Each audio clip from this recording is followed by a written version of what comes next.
Hey, before we dive into the interview, want to remind you that the submission deadline for issue 3 of the audio magazine is November 1st. That's like in 10 days or something.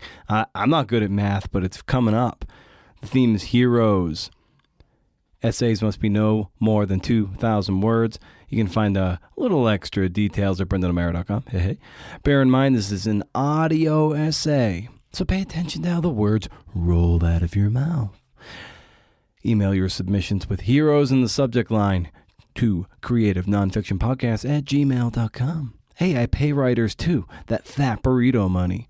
Dig it. There's so much work out there. It's overwhelming to me to think about how much work is out there.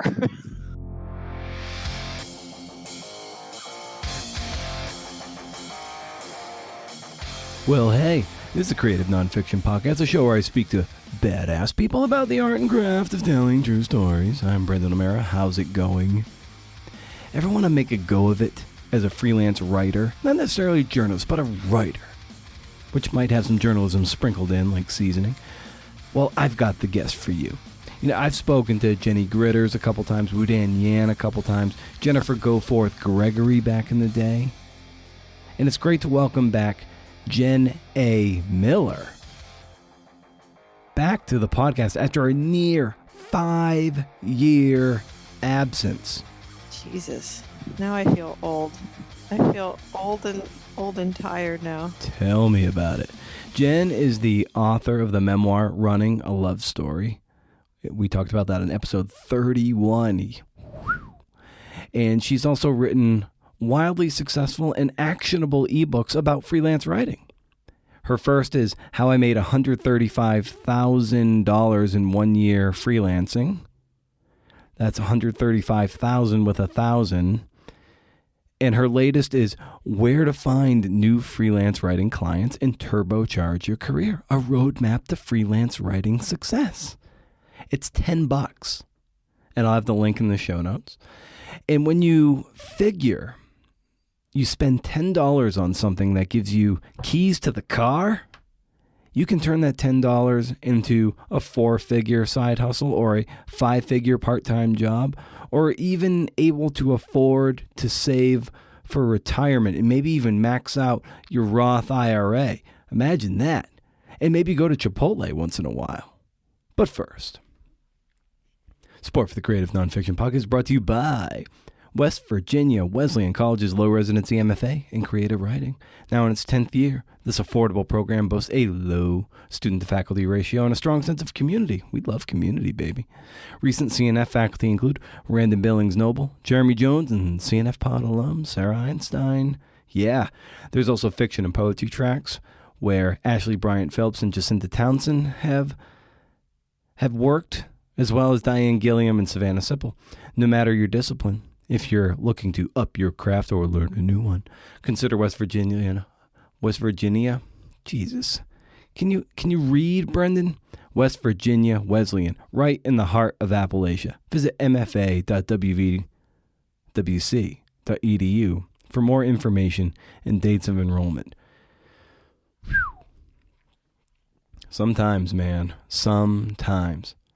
5 years ago, when I moved to Oregon and was strongly considering firing up the podcast full-time, I had Pete Croatto on for the first time, episode 29. Imagine that. Way back in the day with a stupid blue microphone, not even the good one. It's just a blue snowball. Yeah, it was not good, but it was an upgrade over whatever I had before and whatever.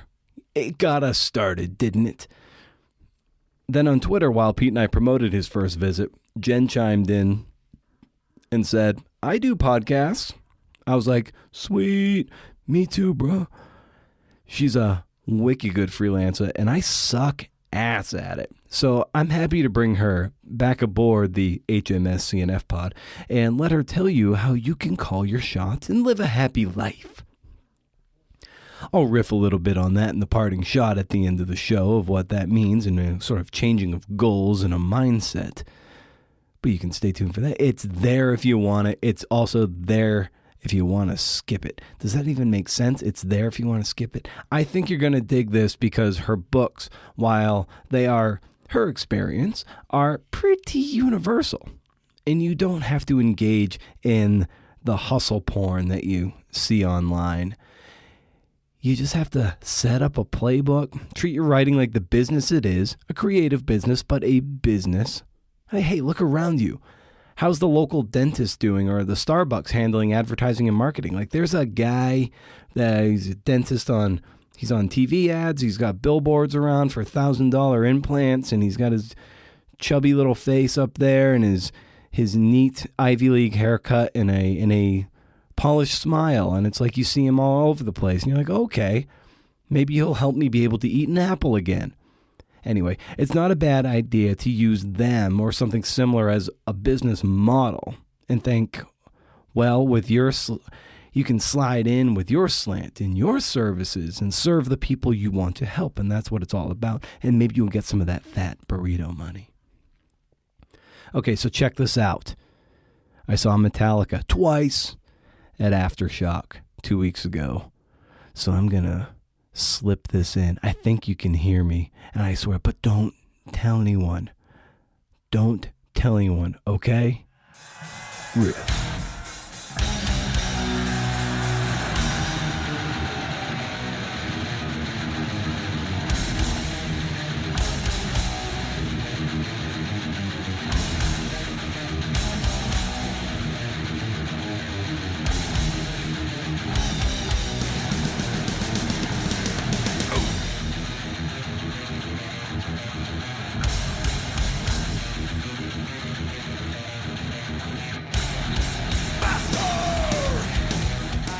I just ran a 10-mile trail race on Sunday that had cool. 2 river crossings and 10 downed trees on the course.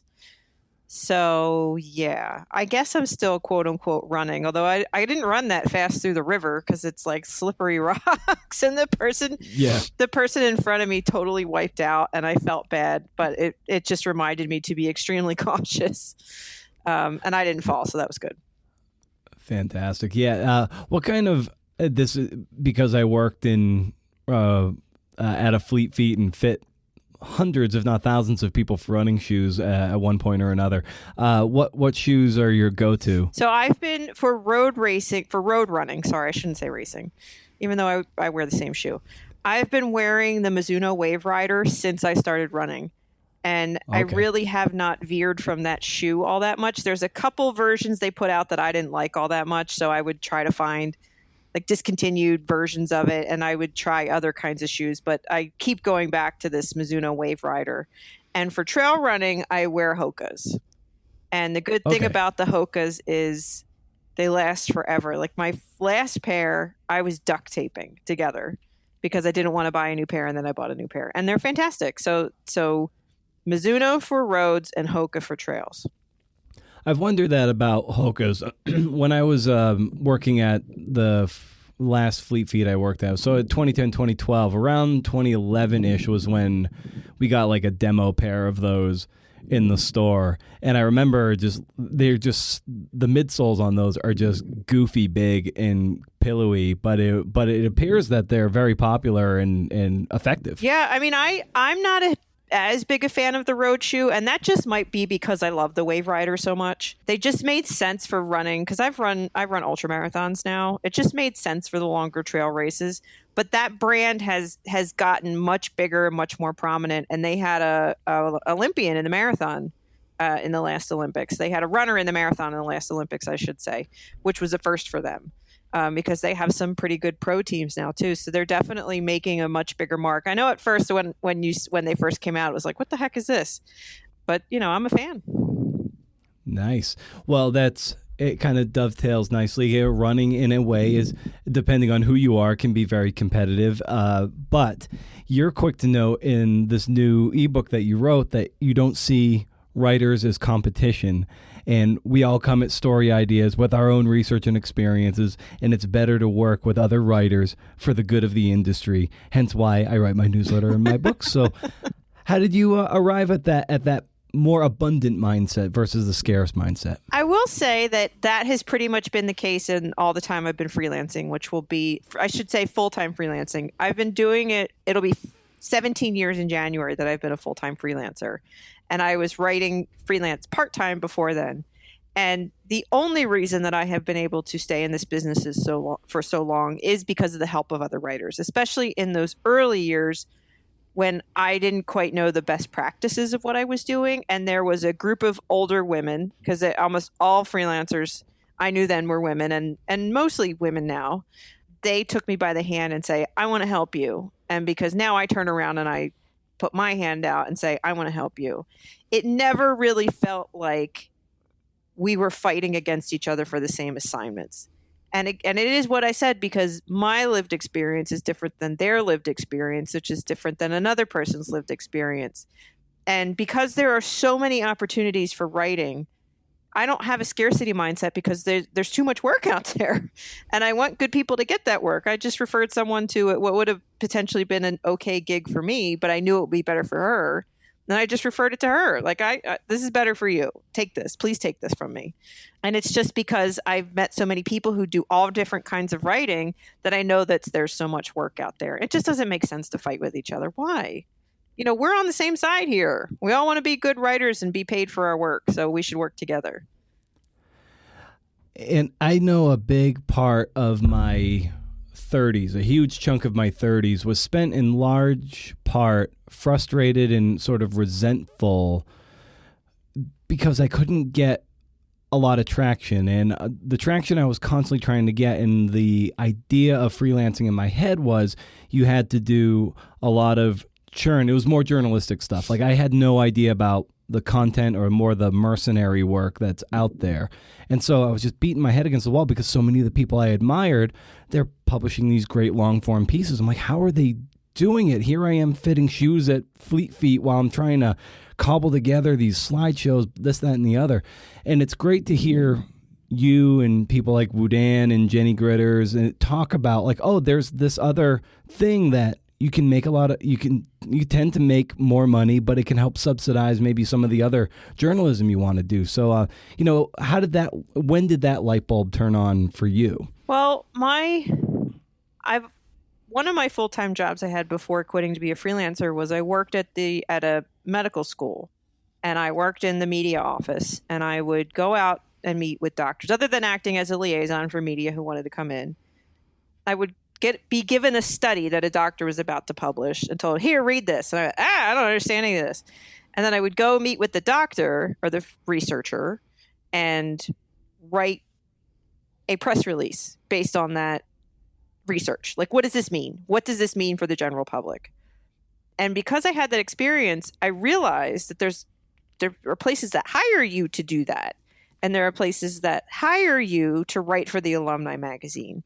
And when I left my magazine editing job, one of the first things that happened when I sent out an email saying, I'm moving on from this editor job. I was an editor at a small regional publication, and I'm going to freelance. Immediately, a college came back to me and said, okay, well, do you want to write for me? That work was always sort of like word of mouth. I never really went out to go get it. It just like this person moved to this job, and then they hired me there, and they gave my name to the person who took their job. And it was one of these things where I love the work. I mean, I found it fascinating. I found it interesting. I found it important because sometimes you're taking these bench level breakthroughs in science and then explaining it in a way that this is how it might help a person, right? And I thought, well, this stuff is important, even if it's not journalism, because I'm being paid by a college to write about their researcher.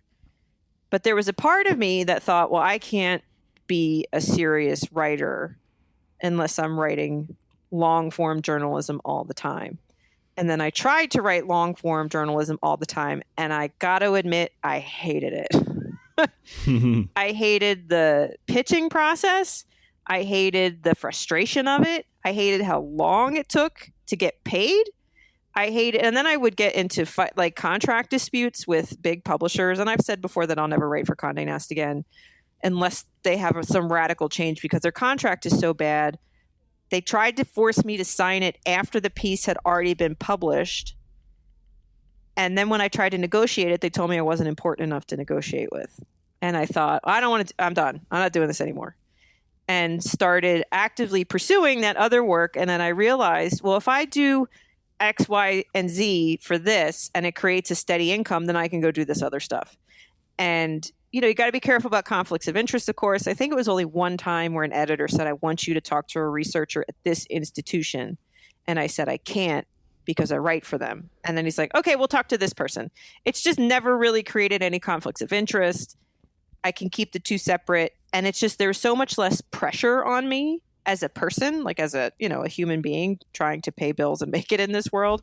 Yeah. But I didn't have to worry about fighting all the time for work and to get paid. It just, and that was probably in, I want to say 2018 when I actually bought this house, and my income has gone through the roof. And I don't think that's a coincidence. I'm glad you brought up 2018 because you write in the book too that, you rebuilt your business in 2018. So what was that moment like, and what was the plan and the playbook that you put into place in 2018? Well, in 2017, my dog died, and then I was forced to sell my first house because I had the neighbor from hell. And I don't want to get more into it because I'm still worried that she's going to try to sue me.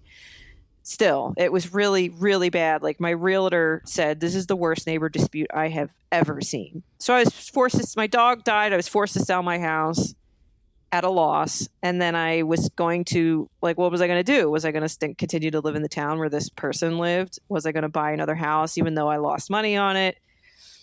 And so I packed up my stuff. I sold the house, put some stuff in my Jeep Wrangler, and then drove around the country for a year. And in 4 months, I saw the 18 states I hadn't been to yet, adopted a dog, came back to New Jersey. Well, actually, I tried to live in Colorado and hated that. Came back to New Jersey, went to Florida. Like, I was a mess. I was, losing your house is a traumatic thing. Before you go on, have you written about this as a personal essay of any kind? No, because I'm worried about getting sued. Gotcha. Yeah, or at least the driving around part, like that whole journey. Well, I tried to write a book about it, but I ended up firing my agent over it. So we want to get real here. My former agent, my running book, Running a Love Story, we sent out a lot to people until somebody bought it. This book that I wanted to write, she sent it out to 5 or 6 people and then said, oh, well. And then I fired her. Mm-hmm.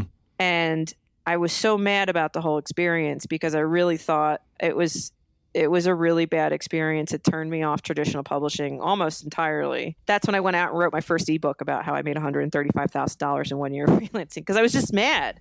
But I had this, I wanted to write something and I was like, so I wrote that. And that ebook was wildly successful. I mean, way more than I ever thought. I've earned more money from that ebook than I did from my first book's advance. Because I think it hit a nerve. Anyway, so I still hope to write about what happened. And I actually was filing open records requests over the whole neighbor dispute because the town got involved. And I just put it aside again because it's still really difficult to try to reckon with what actually happened. And I'm worried about getting sued. Anyway, so after that, I rented a house in Lancaster, Pennsylvania. And then realized, oh, you're really depressed. Like, you're really depressed. Like, really, really bad. So I broke the lease and ended up, my parents are divorced but live close to each other. So I was living between them. And I realized that my freelance income had, plummeted because I was going through a lot of stuff personally. I was still trying to tell myself, well, you need to write another big book. You need to do investigative journalism as a freelancer. And I realized that none of that was working for me personally, financially. I reached out to my friend Jennifer Goforth Gregory, or she reached out to me. I don't remember how that happened. I think she might have reached out to me and said, I want to help you. And she was just finishing this book that she wrote called The Content Marketing Writer, which, you could say that writing for an alumni magazine is content. You could say it's not, whatever. She got on the phone with me and just talked me through, Jen, I want you to start thinking about what else you can write about that's going to make you a happy person. And I had been starting to reach out to colleges, and I was contacting 5 a week. And she said, I want you to contact 5 a day. And I sent out, I think it was 528 letters of introduction, which is just an email to somebody saying, hey, do you need a writer? Here's my qualifications. Let me know. Thanks. And that sounds easy. It sounds like I would put on a Marvel movie or a Disney cartoon, like a Disney animated movie that I've seen 1,000 times. And I would just do that. And it worked. It really worked. It got me writing more in that college and university space, which I really enjoy, and especially because I know how to write science, which is a very valuable skill. But it also got me more into, I don't want to call it nerdy. Well, it is kind of nerdy. Writing about logistics and supply chain, which in 2018, okay, sure, Jen, write about that. And now it's 2021 and that's like the thing, right? I loved those things and it's fascinating. It just feeds my brain, like all of this stuff. It's just really, really interesting and wonderful. And that's how I turned my business around. And I bought this beautiful house and I go on nice vacations and I'm saving money for, important stuff that we have to worry about. With your first ebook, I love that it seemed to really come from a place of anger and almost impulsiveness. Do you write well from that headspace? Yes, I do. My mom says I'm funniest when I'm angry. But there was definitely, I wrote that ebook I think it was the week between Christmas and New Year. And I had taken a lot of time off before the holidays. And I was just like, I was angry about having to fire my former agent. I was angry about, I was starting to reach out to other agents, not even knowing if I wanted to try to go through this process again. And one of them was saying, well, she could try to claim she has some ownership of this proposal. And I was like, what the blank? But I also still get, this happens all the time. It even happened this morning, the day that we're recording this, of people saying that freelancing sucks. You can never make any money. Somebody called us like the adjunct of the journalism world. And I just get I know. And it was somebody who I looked at who he worked for and, they treated their freelancers terribly. Right. And I just wanted to put something out there that said, you can do this. And I put putting the number on it was actually really scary because it was such a high number for me. Like I had always wanted to break 6 figures, and that year I never expected to break it by that much. And, I just want to say, listen, I did it. Here's how I did it. Here's how I did it. It's like, here's all of the, I think I wrote about, here's how I got my top clients of 2019, because it illustrated all the different ways that I get work. It's not always pitching. And I just wanted to show like, you can't, freelancing sucks. Well, then what did I do? Why am I still here? And I think the second ebook, which is about 4 places to find different writing clients, was from a position of that fighting the scarcity mindset. There's so much work out there. It's overwhelming to me to think about how much work is out there.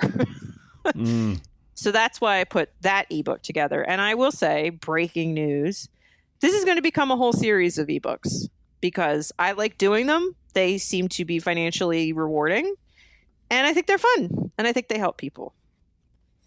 Yeah, it's one of the notes I made was, as much as this book and your previous one are about service to the community and the freelancers, they also strike me as kind of a middle finger to people who disparage freelancers in the industry as a whole. Yes. Am I right in assuming that? Yes, because it's. The piece that I was mad about this morning said that, I'm not going to name the outlet because they've traditionally been terrible about us for reasons I don't want to get into, is how to freelance until you make it. No. It's because most of the time people who talk about how freelancing is terrible and it sucks and we're exploited and it's awful have never really tried to freelance, right? It's a business. It is a business. And you have to treat it like a business. So if you don't treat it like a business, no, it's not going to work. And if you try it and you hate it, that's totally fine. There's nothing wrong with that. You have to understand that it's running a business. And there was a really terrible New York Times opinion piece from someone who appears to be a failed freelancer, but she wanted to blame someone else. But she wouldn't answer any questions about like, well, what's your marketing strategy? What's your business plan? How many outreaches are you doing, each day, each week, each month? It's not really a business where you're just going to say, I'm a freelancer and work's going to pour in on you. You have to treat it like a business. And what I write about is, here are things that can help your business.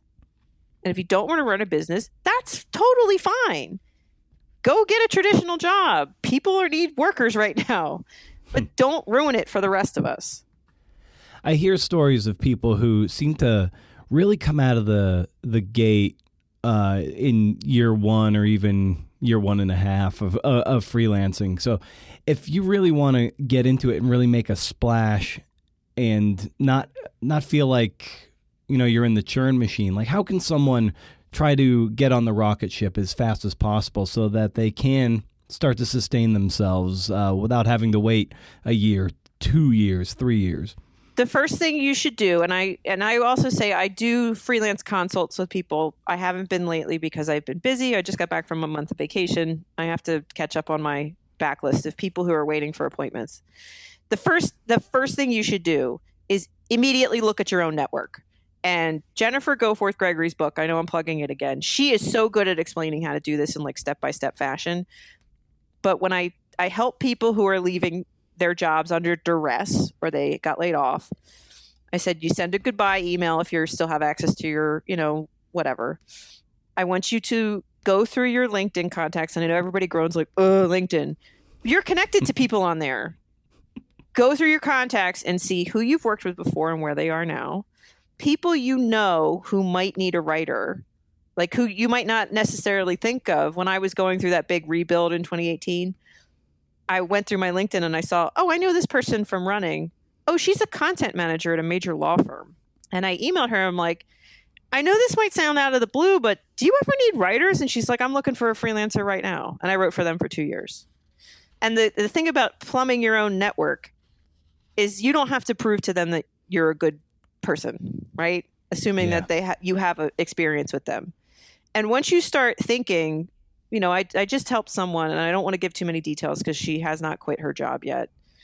Once I started saying these things, she was like, oh, I could talk to that person. I could talk to that person. I could talk to that person. Go through your LinkedIn, go through your social media. And once it's okay, if you've been laid off and you say that you've been laid off, post that you're looking for work. You have no idea what opportunities might exist that you don't know about that hasn't been publicized. I will give you one example for myself. I'm trying to get into a different niche of writing. And the first thing I did was think, okay, well, I know these people who work in that field. And I emailed one of them and I said, hey, I know it's been a while and I know this might sound weird, but I'm looking to get into X area of writing. Just let me know if you need somebody or, somebody who needs somebody. And she wrote back and she said, we've been trying to get a project off the ground. We just haven't really put any work into finding the right writer. Do you want to do it? So that was just from me going to my own network. The other thing people can do is if they work with someone or they, could you use someone like me, or do you know anyone who could use someone like me?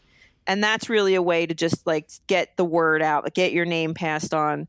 I would also suggest that they make sure that if they don't have a website, to make sure that they do have a LinkedIn with some clips on it, because you can like share stuff in your network. Because they're going to want to see that you have a landing page of some sort. Like somebody asked me for a resume the other day and I'm like, I don't have one of those. Go to my website. But really working, like I said before, when I quit that editor job and told people I was leaving, one of my first clients was somebody who said, oh, I need you, in response to that email. And it was Rutgers Camden. And I still do work for them 17 years later. Now it's one thing to land clients and, maybe work an assignment or two for them. But ultimately what keeps the flywheel going and what increases income and a sense of steadiness in freelancing, which on its surface doesn't seem steady. How have you gone about keeping your clients as happy as possible so you keep them and keep those anchor gigs that, can really parlay into something sustainable? 2 things. 1, turn it in on time. Turn it in on time. Turn it in on time. I know that sounds really basic, but you would be surprised. I once got an assignment for a huge men's magazine that doesn't exist anymore because I knew the editor from somewhere else, and he said, I can't find anybody to turn anything in on time. Jeez. So turn it in on time. Be clean, be accurate. And by be clean, I don't mean with curse words. Make sure your copy's clean. Like, don't, make sure it's complete. Yeah. and be accurate. You don't want to ever have a correction, just so I can't say that everything I've turned in has always been error free, but it's clean. It's not, if I have to, I just finished a piece where I was missing one piece of information and it turned out that my editor knew the answer and I put in there, Jay, fill in here. And I felt really bad about that. And he's like, why would you feel about that? Of course I know this. Like she had co-written a book with someone and I was writing about that person he co-wrote the book with. And she was out of the office and he's like, of course I know when it's coming out. It's my book. But yeah, just turning it in on time is unbelievably important. And it sounds so basic. Oh, turn it in on time. Turn it in around the word count. If you get a 300-word assignment and you turn in 800 words, you're not going to get a second assignment. Yeah. And if anything does come up, just bring it up immediately. Like when my dog died, I wasn't going to be able to turn in an assignment the next week. Most people are willing to work with you, especially if it's going to go digital first. Like it's sure they'll probably have a spot lined up for you, but if there's a death in your family, they'll work around it. And if they don't, they're assholes. And you don't want to work with assholes. Fire them. But the other thing is, I do regularly check in with clients. Like, not everybody's going to have work for you all the time. And there are some clients I have who only hire me twice a year because that's all they need me for.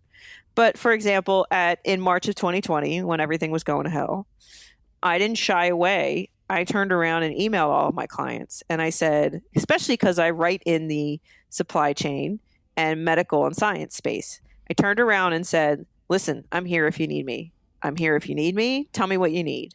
And I billed $18,000 in March of 2020. And that is still the most I have ever billed in 1 month in my entire career. And, that's amazing. And it wasn't me bugging them. They needed someone like immediately who was ready to rock and roll at that second. So that's another thing that I tell people. You're not bugging someone if they need a writer. You're helping them. It's a partnership.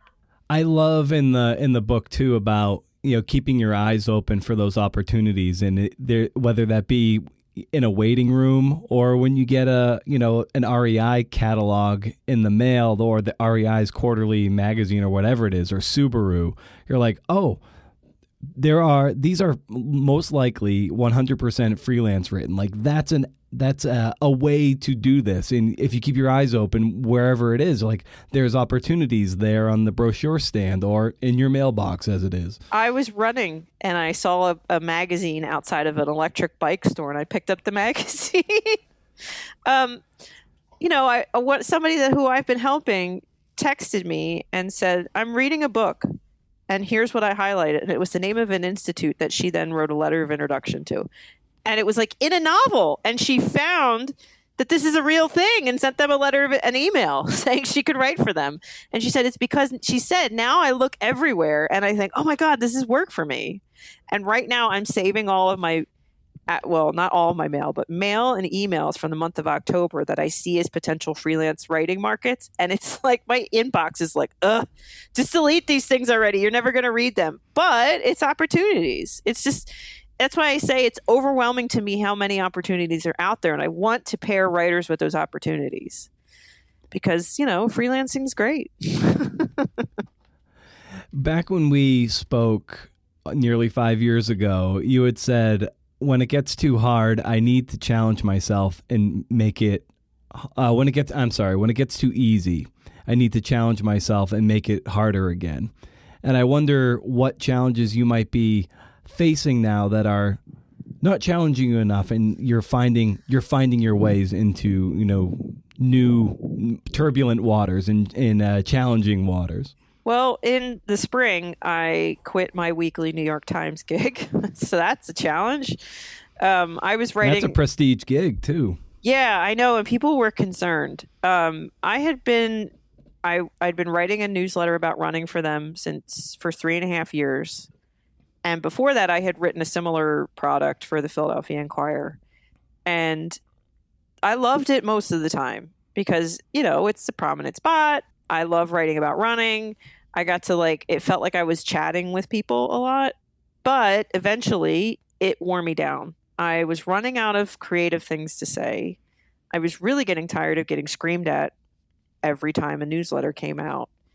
And I just felt like the Olympics were coming up, and I thought, I don't want to write about this. I just don't want to write about it. And I wanted to leave before people knew I wasn't invested anymore. And it was really hard to have that conversation with my editor because it wasn't her. She was fantastic. I mean, one of the best editors I've ever had. And I had to say, like, it's not you, it's me. And it was hard because, like, and the response was people were mad that I was leaving. I'm like, well, there's another person going to do it. Like, I'm not that unique, really. And that was a bit of income I gave up, but I wanted to see what else was out there. And if, I just at this trail race, because they know me from my running work, the organizers, they said, are you okay? And I'm like, yeah, why? And they said, well, you lost your job. And I'm like, that was not a job. That was a gig. And it just, for the amount of part of my business it made up financially, it was starting to take over the rest of my life. And I let it go. And I can say that I haven't regretted it at all. It's allowed me to try other things. It's allowed me to actually take vacation without having to worry about writing my column. And I just got back from a month away, and I'm going to, start moving in a new direction. Do you still have your Where's My Money bat? Oh, yeah. I had to use it when I came back from vacation because I will say, so the Where's My Money bat I'm looking at it right now. My high school softball bat that when I started freelancing and I got really agitated about late payers and I felt bad. I felt bad about asking for my money, which you should never do. It's your money. It's your money. They're at fault, not you. I would put the bat in the corner of my office and look at it and then go ask for money. And it was just like a visual cue of, all right, I don't want to, F you, pay me, but I need a little oomph to get me to go. And I'm very quick to fire people who mess around with my money because it's just so much angst and time and effort, and that's just not worth it to me. The two that were late when I got back, one, they had just forgot to file a piece of paper and they cut the check that day. And the other one, there was a misunderstanding about payment terms, which we have fixed. So, if you don't ask where your money is and it was like what they said, somebody forgot to push a button, nobody's going to push the button until you tell them to push the button. Yeah. So I still have the bat, and it is in this room for safety in case somebody tries to break in my house and for some reason my dog doesn't get to them first. Nice. Yeah, I had I remember, a bunch of years ago, like I had written this feature and submitted it, and they were not entirely pleased with it or whatever. I guess it was a little too short or something. But subsequent months, they hadn't paid me, and I was just like, fuck it, whatever. It's not that much. It's not worth my time anymore. I guess they're just not going to do it. And then they emailed, this ended up being close to a year later, like, oh, we submitted that piece for you. This is what happened. I thought they killed it. And then they, apparently it won like honorable mention. It won an award, a small little thing. And I was like, oh my God, like you ran it? I had no idea. Like, can you please pay me for that piece? And and they're like, we didn't pay you for it? I'm like, no, I thought you killed it. And they're like, oh, so sorry. And then they cut me a check because they were tickled at that point, even though they were pissed with the piece, but it eventually won something. So then they loved it.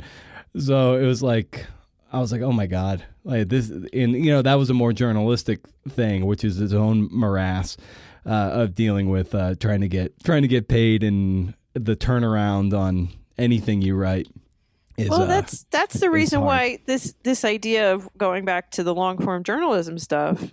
I went to a conference in California in 2012, and I remember that because it was right after Superstorm Sandy.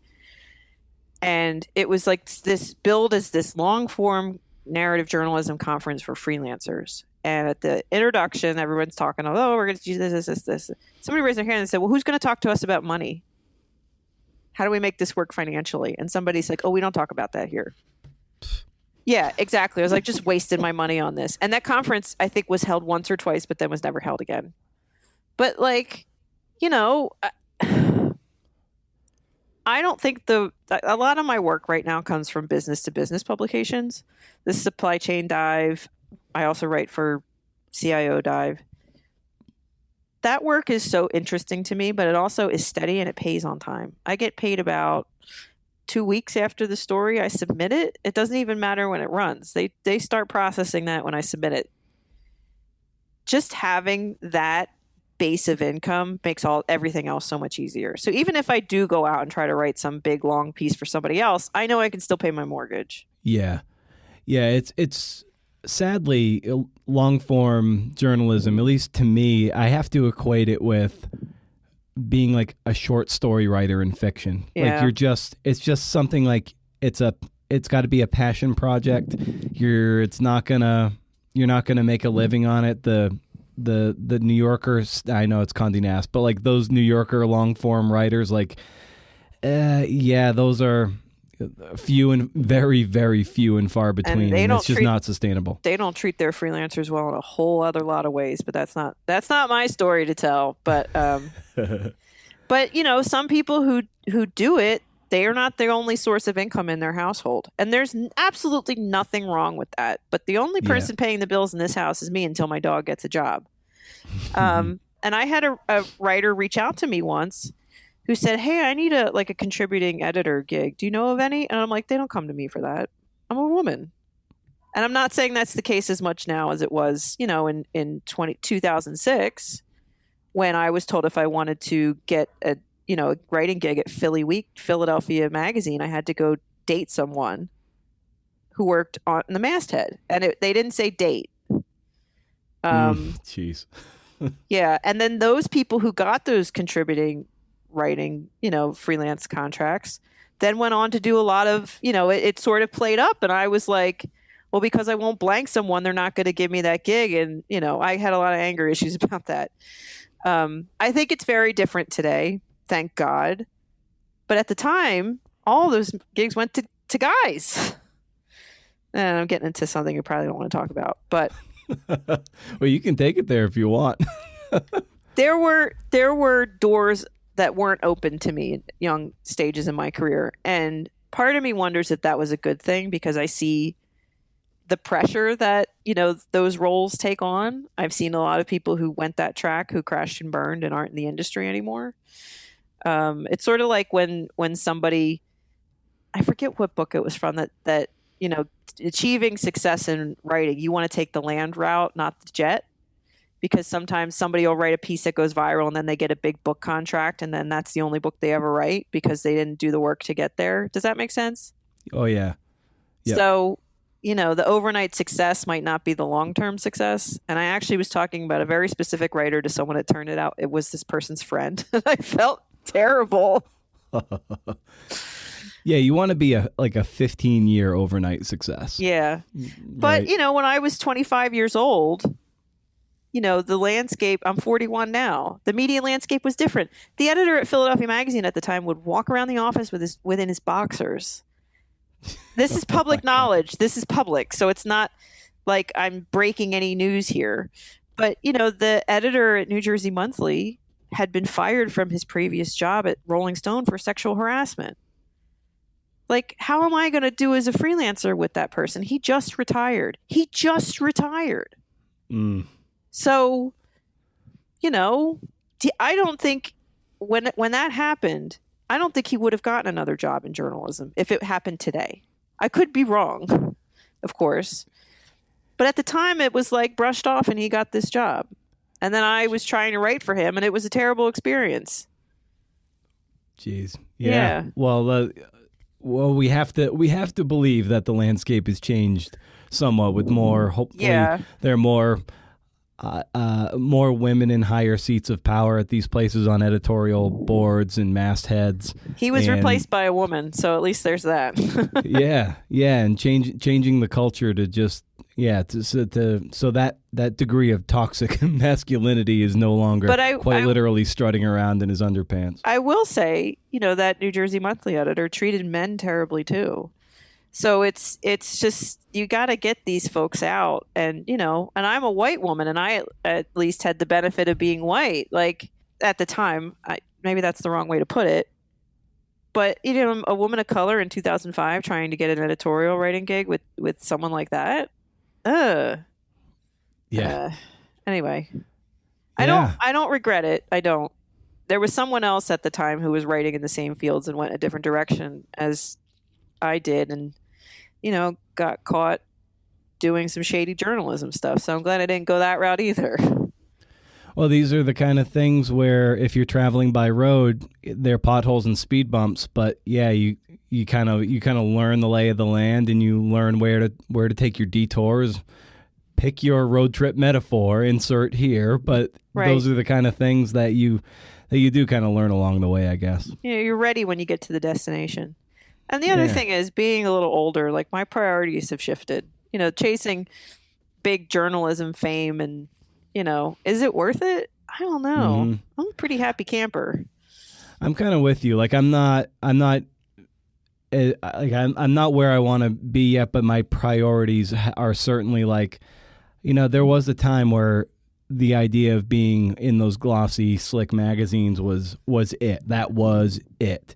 And now I'm like, I don't give a shit. I just want to like be happy, make enough money so I can go to like hike in all the national parks. Like that's what matters. Well, I took a month off just now. I just got back Monday, and I could have either worked on a book proposal to redo what my former agent trashed, or I could take a month off.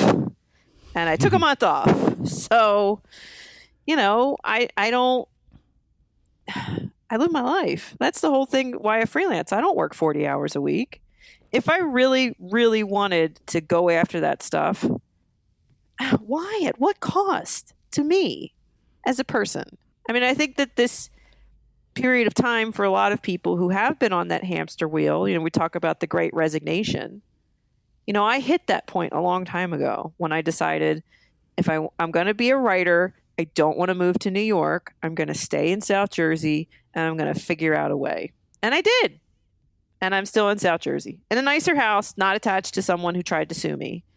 And you're serving the community at large while also, serving yourself, making a living, and sharing this, a lot of inside baseball that is just a lot of people don't have. And you're giving them there are the doors. I'm going to give you some keys and go unlock them. Like that's what I love about what you've done with these ebooks is that you're not holding on to the cards. You're like, oh, here it is. I'm going to turn them over for you. It's not like somebody said, aren't you worried about somebody taking work away from you? No. There's too much. You think about how I reached out to this person in this new direction I want to go, who's just said, we haven't dedicated the time to finding a writer. Who am I taking that work from? I'm just pushing them like, I'm here. Ta-da. Mm-hmm. It's just out there. Well, I love it. Well, Jen, thank you so much for the work you're doing and being such a generous contributor to the community at large. So thanks for the work and, thanks for doing everything you do. Well, thank you so much for chatting to me about it. Maybe we'll piss some people off in this podcast. I love it.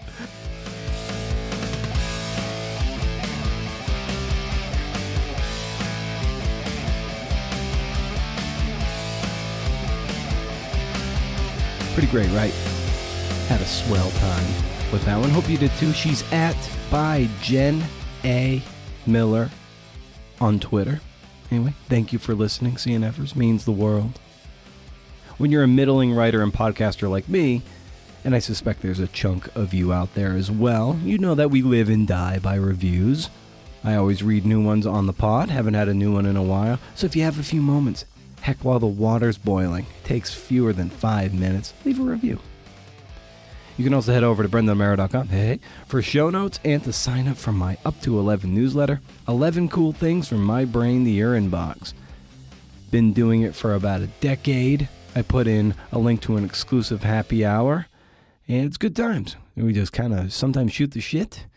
Other time, while being on the newsletter list, as long as you're on there, you're always entered in book raffles, and I just randomly pick someone out, and I'll send you a book. I get a lot of books as a result of this enterprise. Check it out. First of the month, no spam, can't beat it. Keep the conversation going on Instagram at Creative Nonfiction Podcast, Twitter at CNF Pod, or at Brendan O'Mara. Also, hey, thanks to West Virginia Wesleyan College's MFA in Creative Writing for the support, and also Casualty of Words, a writing podcast for people in a hurry, available wherever you podcast. Episodes are less than 3 minutes long. You have 3 minutes, right? They're kind of fun. Anyway, we're in Volume 4. And if you had a good time, the show is partly made possible by the incredible cohort of members at Patreon.com. Building up the Patreon coffers grants you access to transcripts and the audio magazine and coaching. Helps pay for the podcast hosting, which is several $100s a year, to make sure the backlog doesn't disappear into the ether. And your dollars go into the pockets of writers, too, as a result. That, like I say, that fat burrito money. Visit patreon.com/CNFpod and shop around and help support the community. So here's a little pot and shot. And Jen and I alluded to it somewhat on the pod. And it's somewhat like, kind of like my goals have changed a little bit. Like I used to be so desperate to be doing the kind of work that typically gets anthologized by Best American Sports Writing. That was my dream of dreams. And one day, maybe I will get into the new reboot, the expansion team, as I call it. I call the new edition, which is called the Year's Best Sports Writing, the Cleveland Browns expansion team. It looks the same, but it's new. Anyway, to do that kind of journalism for a living, for most of us, it's not feasible. Especially as a freelancer, it's not feasible. If you're a staff writer and you're tasked with doing long-form narrative, hold on to that job like a dog on a bone. That is a unicorn gig. And I think the people who do it, the Eli Saslows and the Wright Thompsons and people of that nature, they know how lucky they are. They've said it. And anyway, for most of us, it's not feasible. And I don't know, maybe that's defeatist language. And maybe that's why I fail. That and a lack of talent.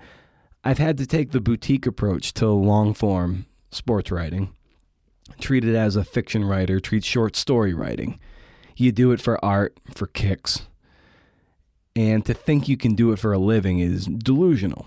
Sure, there's George Saunders and an Alice Munro or Murakami, Karen Russell, but name any other short story writers. You know, maybe there are some novelists, and the New Yorker probably commissions some famous novelist to write a short story for them, and boom, they get to make a living out of it. Or maybe they don't. Maybe that's just the veneer we see.